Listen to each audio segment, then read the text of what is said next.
Hey guys, Joe Pazinski here at Advanced Innovations. Gotta start this video with an overlap shout out to one of my favorite YouTubers, This Old Tony. I just watched him do a video that was almost, well not almost, but very similar to the video that I've been preparing, and I had to go back and reshoot this intro just to acknowledge the fact that, hey bud, sorry that I'm going to repeat your material, but there's going to be some overlap of subject matter here, so by all means, Tony, if you're watching, bud, this is a coincidence. This is something that I had mentioned on the trunnion strap video that I shot recently. And it's all about square holes or making brooches. And you'll see they're very similar to the material that Tony put up on his channel.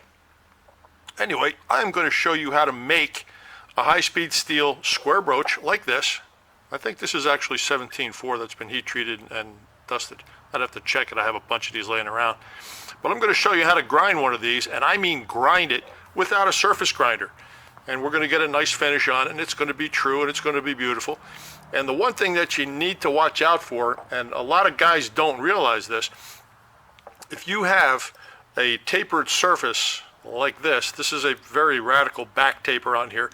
Should be a couple of degrees. You know, 3 degrees is fine. Some people like milder, some people don't. If you're going to regrind it a bunch of times and you want it to stay close to a nominal size, then make your side rake less. Make it a degree, degree and a half, whatever. But if you start getting real deep like this, it may have a tendency to go away pretty quick when you face grind it. Now, when you grind the face of one of these, it's usually a hollow grind. Okay, you use the corner of the wheel and you clean it up. Well, think about it. As this starts to clean up from a hollow grind, you're going to get a nice circular. Let me pull back on it for a second. You're going to get a nice circular grind in the center of this, which means it's cleaned up on the faces and not the corners. As you go deeper, this face here starts walking down this surface. So technically, if you were to look at the side of this thing, it's going to start to go hollow ground on you. It's going to be shorter in the center than it is on the tips. So if you're walking a great distance with this thing and you don't have a pilot hole that's only relying on the corners, you may see some ratty overlap in the wall that you're trying to shave. And that would be why. The flatter the bottom of the brooch is, the straighter the wall is going to be. The smaller the wheel that you use to put the hollow grind in the center, the more pronounced that particular dig is going to be. So keep an eye out for that. All right, let's take a look at the wheel we're going to use for this. And this is it. This is a Norton cup wheel. This is a 38A80 cup wheel. And if you've never used one of these, well, I'm going to bet after you finish watching this video, you're going to run out and buy one. The beautiful thing about these is the spanner nut is subsurface to the wheel. So to look at the side of the wheel, this is what you see. You don't see anything hanging out. And why is that good? Well, it's good because if you dress this like a standard wheel, you know, diamond dresser, excuse me, back and forth, nice edge. Then you take a handstone or a stick and you dress the inside of this wheel, the face, which is only about 1/4 of an inch. Dress it not true to the grinder, but a little bit in. That way when you walk across your piece, when you're done grinding the flat surface and you come up against the vertical surface, the outside of the wheel will now act like a fly cutter. Get across the front of that surface, it won't burn, it won't scream, it won't end up with little chunks in the wheel, you know, it won't blew up and patina and God, I can't even think of it, what I'm trying to tell you, but it's not going to hurt the vertical surface. It is intended to hit vertical surfaces. But the way I'm going to use it today, I'm going to mount it differently, and we're going to use only the inside edge to do the grinding. So, believe it or not, I'm going to do this on the mill with an arbor and a spin indexer using a cup wheel, and I'm going to get a beautiful finish. Let's go over to the mill, check it out. Okay, let's take a look at the components required to do this. I have a 3/4 inch arbor, drilled and tapped, 1/4 20 in the middle. You can see everything is sub to the wheel. And the only reason I'm setting this in the rotary table is so that I don't sit it down on the face of the wheel and it doesn't roll off. I'm going to use an angle block on a parallel, very similar to another video I just watched. Sorry about that, Tony. and a spin indexer. This is being done in a 5C spin indexer. Not going to do it in a grinder. Going to do it right here in the mill vise. Now the rotation of the wheel is going to be spinning this way, and I'm going to be grinding in this direction, so the chips will be flying towards the open area of the machine out here.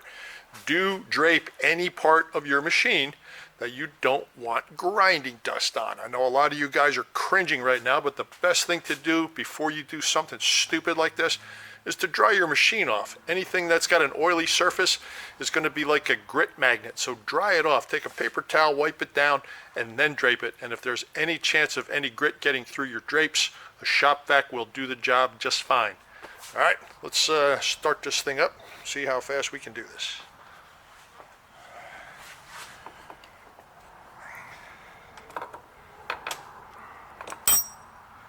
That's never what I want to hear.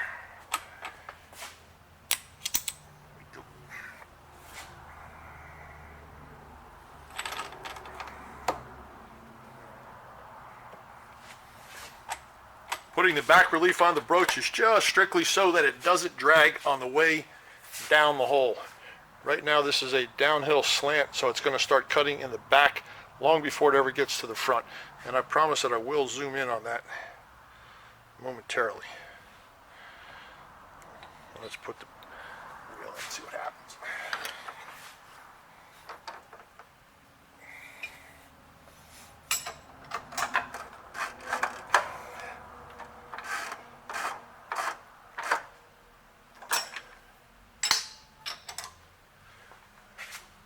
That is a 5,700 RPM wheel. I'm going to run it at about 2,200. It's going to do just fine. Let me reposition the camera, get down on that part, show you what happens. 1/4 inch high-speed steel drill blank.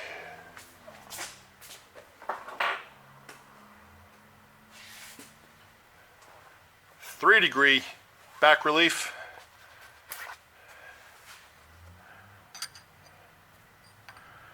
This is about a 4 1/4 inch diameter cup wheel, 60 grit.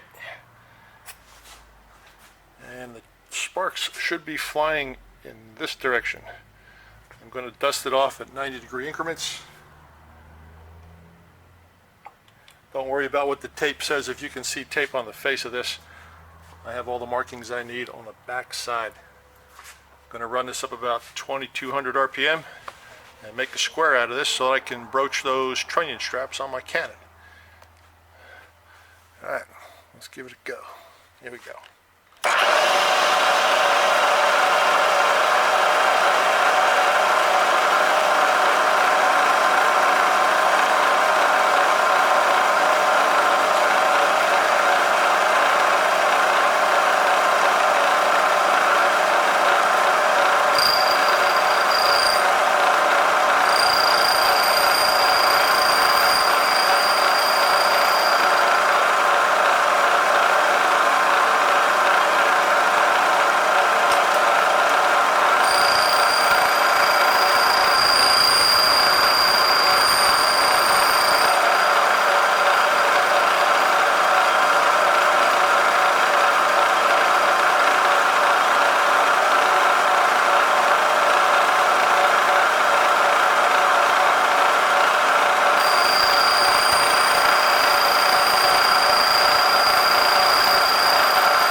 Take a nice aggressive bite, about 20 thou deep.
if you look real close and your eyes are good, you can see that there's still a very mild, let's go against a bright background, there it is, very mild round break edge.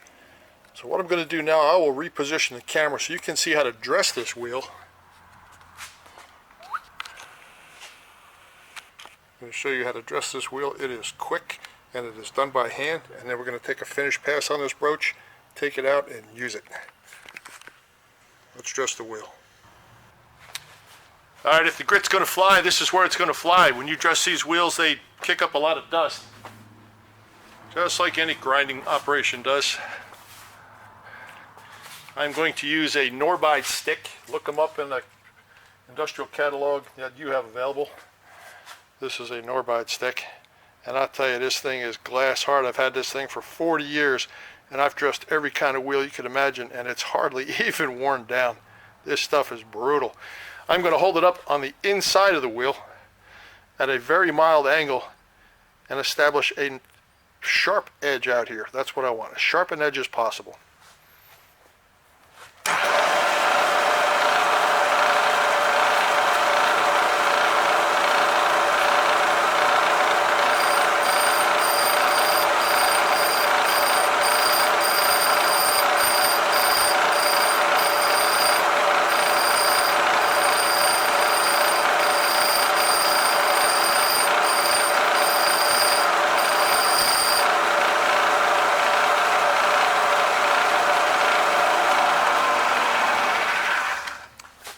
When the stone starts to run real smooth and you can feel the contact, there's no more bouncing, chances are the wheel is flat.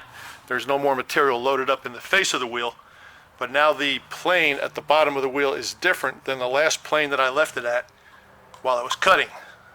So I'm going to take a 2 or 3 thou pass on this, all 4 sides, and I'll probably go around twice in case there's any burrs kicking up. I want to make sure that I kick the burr off. Let's do it.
put it on the bench, take a look.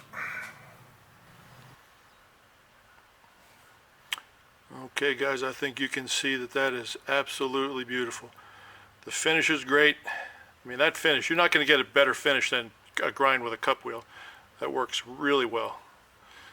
And when it gets dull, just stand it up in a V-block, use the exact same cut, the exact same setup, and just go straight across it. For what I'm going to do, I'm not going to hollow grind the front. I'm going to leave the front exactly like it is. I'm going to start with a pilot hole that's about the same, a little bit bigger than, a little bit smaller than the distance across the points, a little bit bigger than the distance across the flat. And then I'll just walk it up and around and we'll make a square hole. Let's punch it in a piece of aluminum for now. I will probably make this a little bit smaller for the trunnion, but for what I need to do, I think that's going to do it. This is a high-speed steel drill blank. Like I said, 1/4 inch. These are commercially available blanks in all different sizes. And let's set this up in a 1/4 inch collet. I'm going to put the machine in back gear, run it down to the slowest possible RPM so the spindle does not move, and we're going to walk this through a piece of material and make a beautiful square hole. Let's do it. The broach measures approximately 250-ish across the tips, very close to the net shape of the actual blank itself. Surprising, I thought it would be somewhat under. But the hole I have in the aluminum plate is 236. I'm just going to walk this thing 50 thou in each direction so we have a nice clean square pocket. If you're going to do this, run an indicator across the face of your broach so you don't have sawtooth looking serrations in the walls of your part. I'm going to set this one by eye because it's just not worth setting up with an indicator, but if you have enough room, tram the face of your broach with an indicator to make sure it's true to the travel of the table. It'll give you a much nicer finish on the wall.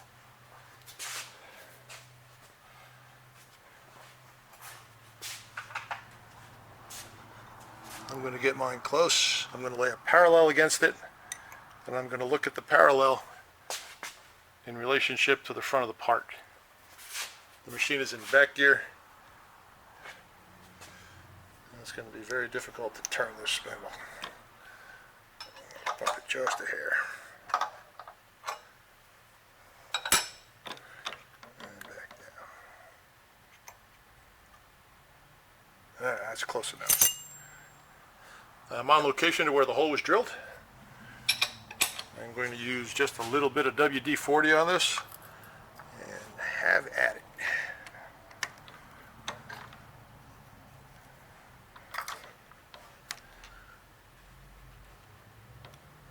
Oh, that is nice and sharp. I like it. All right, let's go 50 in every direction. I am operating this by hand. I am going to move the x-axis first. The broach should start walking to the left.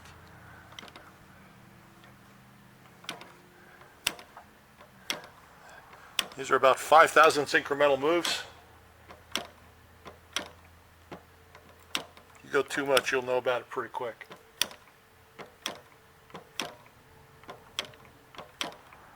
For the last couple, take a dead pass. So if there is any spring, the broach has a chance to recover, and you'll feel it in the resistance of the spindle. All right, now I'm going to cut towards the rear.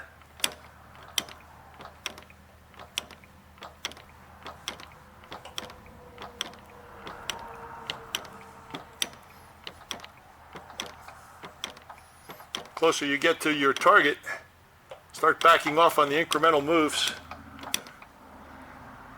Naturally, the surface area is increasing on the broach, and believe me, you're going to feel it in the handle.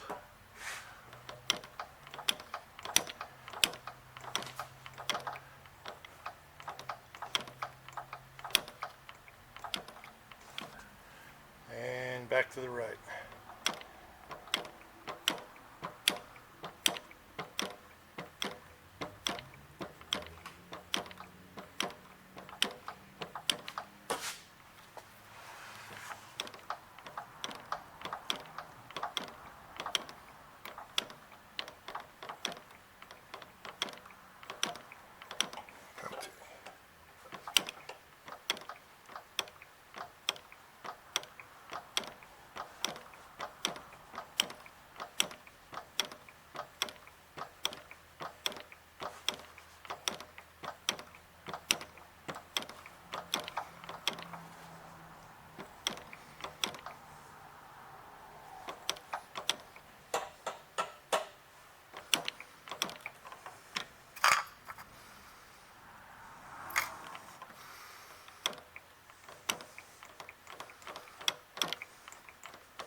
And last corner.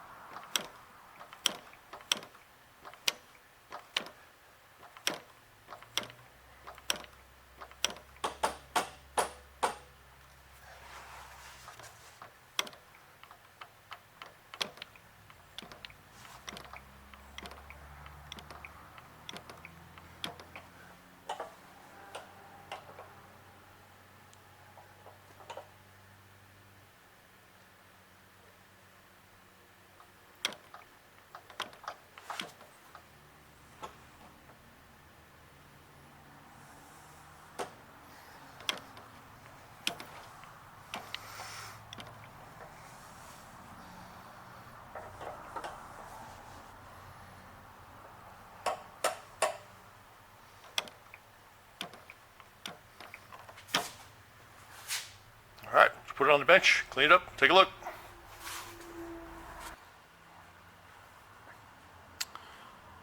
All right, there is the final result. You can see that the wall finish on the inside of that is just beautiful. You couldn't hope for a better finish than that. Witness marks from the overlap is almost non-existent. I suppose if you put a 10th indicator in there, you could see it. But there you go. You don't need a grinder. You don't need, well, you don't need a grinder. Get a cup wheel, great addition to the shop. It's about 50, 60 bucks. Lasts for a long time. When you dress it, don't get crazy dressing a ½ inch off it each time. Just clean it up. And if you want to make brooches, there you go. Good for making square holes. If you have a rotary table and you have one of these and you have patience, you can make gears, guys. You can start grinding your own brooches for the outside, for the teeth of the gears. So keep that in mind as well. Anyway, you saw it done. Ground a tool on a Bridgeport, broach a square hole, done. Once again, this old Tony, go check out his video. Tony, if any part of this stepped on your toes, I do apologize, buddy. This was in queue, so there you go. He used a different type of broaching head called a rotary broach, I believe. Go check it out, pretty cool. Anyway, Joe Pye Advanced Innovations in Austin, Texas. Thanks for watching.